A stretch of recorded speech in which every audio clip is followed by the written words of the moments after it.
دزدای حرفه‌ای چجوری دوربینای مداربسته رو از کار میندازن؟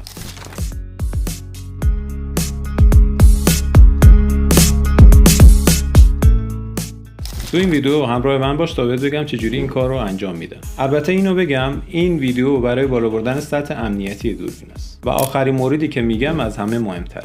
استفاده از چراغ قوه قوی. وقتی نور زیاد به لنز دوربین بخوره، دوربین تصویر رو به درستی نمیتونه تشخیص بده. حالا بریم راهکار مقابله باهاش رو بهتون بگم. باید از دوربینای استفاده کنیم که قابلیت HLC داشته باشن. HLC مخفف Highlight Compensation، یعنی جبران نورهای اضافه. وقتی HLC فعال باشه، نورهای زیادی به تصویر دوربین میخوره، به لنز دوربین میخوره، این میاد اونا رو متعادل میکنه و جبران میکنه. مورد دوم، یکی از بزرگترین باگایی که دوربینای مداربسته دارن، با قطع برق ساختمون تصاویر اونا هم قطع میشه. به خاطر اینه که نصابا از UPS استفاده نمیکنن. راهکار مقابله با اون چیه؟ اینه که شما از UPS استفاده کنید یا از دوربینای استفاده کنید که باتری داخلی داره. مورد بعدی تو دسترس بودن دستگاه ذخیره‌ساز. اگه کسی وارد خونه شما بشه، دستگاه ذخیره‌ساز رو هم با خودش ببره، باعث میشه که فیلم‌های سرقت هم از بین بره. راهکارش اینه که شما دستگاه رو مخفی کنید، جوری که تو دسترس همه نباشه. باگ بعدی باکس‌های کنار دوربینه. این باکس‌ها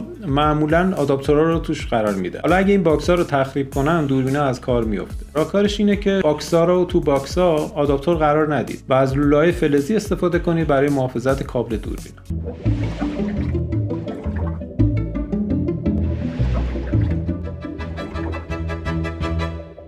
یکی دیگه از روش‌هایی که باعث میشه دوربینای مداربسته از کار بیفتن، استفاده از چسب یا اسپری رنگ. راهکارش اینه که از دوربینای تحت شبکه استفاده کنید، چون این دوربینا یه قابلیتی دارن به اسم تمپر دیتکشن. تمپر دیتکشن باعث میشه که قبل از اینکه دوربینا رو دستکاری کنن یا به محض دستکاری برای شما دوربین آلارم میفرسته. اگه شما بدونید که ضعف‌های دوربینای مداربسته چیه، سعی می‌کنید اونا رو برطرف کنید. منم این ویدیو رو آماده کردم که این ضعف‌ها رو بهتون بگم. سعی کنید اونا رو برطرف کنید و سطح امنیتی دوربینا رو بالا ببرید. نظرتون برام مهمه، اونو حتما برام کامنت کنید، این ویدیو رو لایک کنید، برای دوستانتون بفرستید. مرسی، خداحافظ.